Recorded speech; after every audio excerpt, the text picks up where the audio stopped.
Selamat pagi anak-anak. Pagi. Gimana kabarnya hari ini? Luar biasa. Semangat ya? Ya.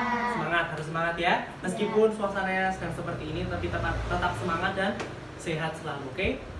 Nah, dirapikan dulu meja-mejanya, bajunya semuanya dirapikan. Ya. Karena ini pelajaran yang pertama, ya kan? Pelajaran yang pertama, maka kita akan berdoa dulu. Pastian memimpin doa. Mari teman-teman kita berdoa. Amin. Ya, terima kasih Mas Tian. Nah, untuk selanjutnya mari kita absen dulu. Tapi sepertinya Mbak Karin sebagai sekretaris nanti di absen teman-temannya ya. Sebentar, absennya ini. Nanti teman-temannya di absen siapa yang tidak masuk. Karena saya lihat juga cukup banyak yang tidak masuk seperti karena keadaannya seperti ini. Nggak apa-apa ya, tapi kalian tetap harus masuk ya. Ya. Mari kita mulai pelajaran hari ini. Kemarin kita sudah membahas tentang materi yang kemarin apa? Manusia purba di Indonesia. Pintar, berarti Mbak Karin belajar. Mbak Silo sama Mas Tian belajar nggak? Belajar ya, berarti nanti harus baca-baca. Nah, manusia purba yang ada di Indonesia. Kemarin kan kita sudah bahas manusia purba yang ada di Indonesia. Sekarang kita akan membahas materi manusia purba yang ada di dunia secara luas. Nah, kemarin yang ada di Indonesia sudah, sekarang kita bahas yang ada di dunia.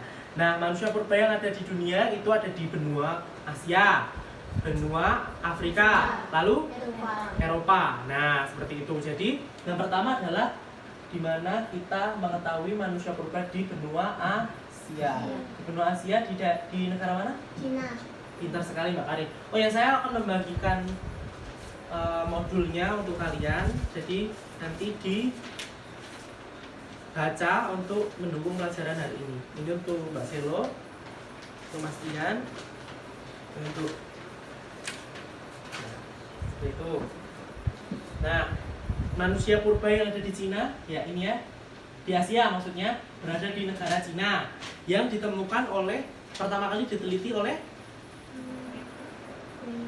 Davidson, pintar, diteliti oleh Davidson Black. Nah, di wilayah Shoukotin itu dekat ibu kota negara Cina di mana? Di Beijing. Pintar. Kalau misalnya mau jawab nggak apa-apa yang kenceng, kalau salah nggak apa-apa, nanti kan belajar lagi seperti itu. Yang ada di Asia adalah manusia purba bernama setelah peneliti bernama Davidson Black ini setelah merekonstruksi penemuannya, maka disimpulkan banyak kesesuaian dengan Pithecanthropus erectus yang kemarin sudah Bapak jelaskan di materi yang pertama. Manusia purba yang ada di Indonesia ada namanya Pithecanthropus erectus, ya kan? Yang menunjukkan ciri-ciri tulang yang tebal dan rendah dan condong ke belakang dengan tonjolan tulang kening yang mencuat di atas lekuk mata. Jenis itu dinamakan Pithecanthropus pekinensis.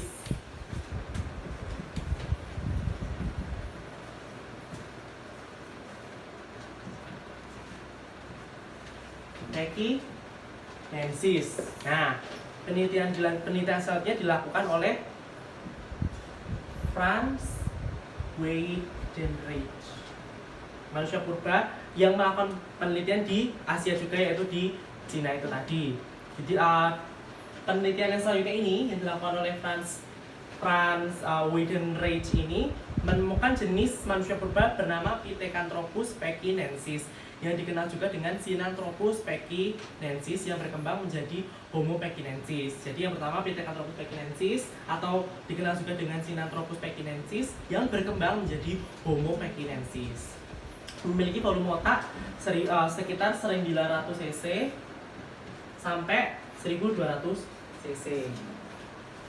Selanjutnya kita sudah membahas kalian tadi di benua apa? Pertama? Asia. Yang kedua benua Afrika.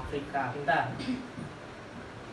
Nah, benua Afrika ini penelitian pertama ditemukan oleh Raymond Dart melakukan penelitian tentang manusia purba di Afrika. Dengan penelitian diperoleh fragmen tengkorak dan bagian belakang rahang bawah di daerah Taung Botswana. Botswana itu salah satu daerah yang ada di benua Afrika. Salah satu negara yang ada di benua Afrika. Nah, ditemukan manusia purba bernama Australopithecus. Australopithecus africanus karena ditemukan di benua Afrika, maka namanya Africanus. Nah, ini ya.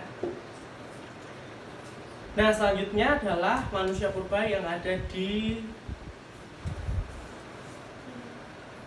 mana? Di benua mana? Eropa. Ya, pintar, di benua Eropa. Nah, di benua Eropa ditemukan yang pertama kali ditemukan di lembah Neander, maka dinamakan di benua Eropa maka dinamakan Homo neanderthalensis. Neanderthalensis. Homo neanderthalensis.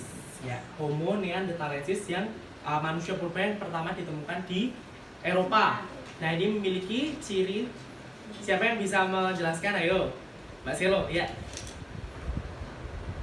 Ciri-cirinya adalah satu tengkorak yang memanjang ke belakang, dua tulang kening yang sangat menonjol, tiga dahi yang datar, muka lebar dan telah memiliki otak yang besar, empat volume otak yang sangat besar, 1300 sampai 1750 cc.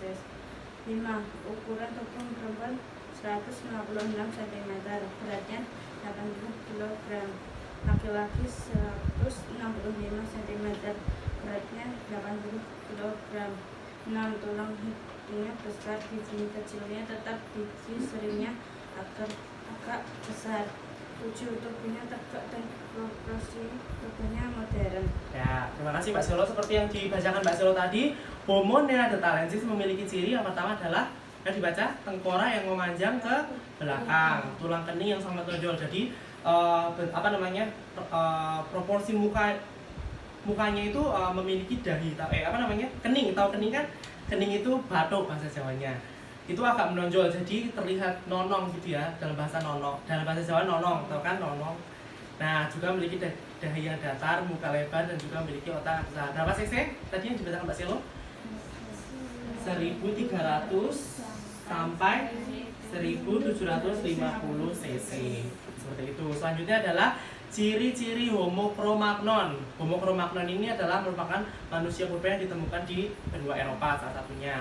Memiliki ciri-ciri fisik yang seperti manusia modern, tengkoraknya tinggi dengan atap dan belakang tengkorak yang bundar, memiliki volume otak sekitar 1400 cc seperti itu. Memiliki tonjolan tulang kening telah hilang, dahinya vertikal, mukanya datar tanpa penonjolan di bagian mulut. Itu tadi adalah manusia purba yang ada di Eropa, yaitu Homo neanderthalensis dan juga Homo cro-magnon. Nah, ciri-ciri Homo neanderthalensis tadi kan sudah dibacakan oleh Mbak Selo. Nah, Homo neanderthalensis ini memiliki nenek moyang bernama Heidelbergensis yang merupakan nenek moyang dari Homo neanderthalensis. Nah, selanjutnya adalah pola kehidupan Homo neanderthalensis. Siapa yang bisa membacakan pola kehidupannya? Ya, Mbak Karin silakan maju ke depan. Pola kehidupannya adalah makan makanan yang umum, beberapa memakan daging, hidup di daerah Eropa, sebagian wilayah timur, Asia Timur, Barat, dan Tengah. Lingkungannya stepa yang dingin sampai daerah tundra.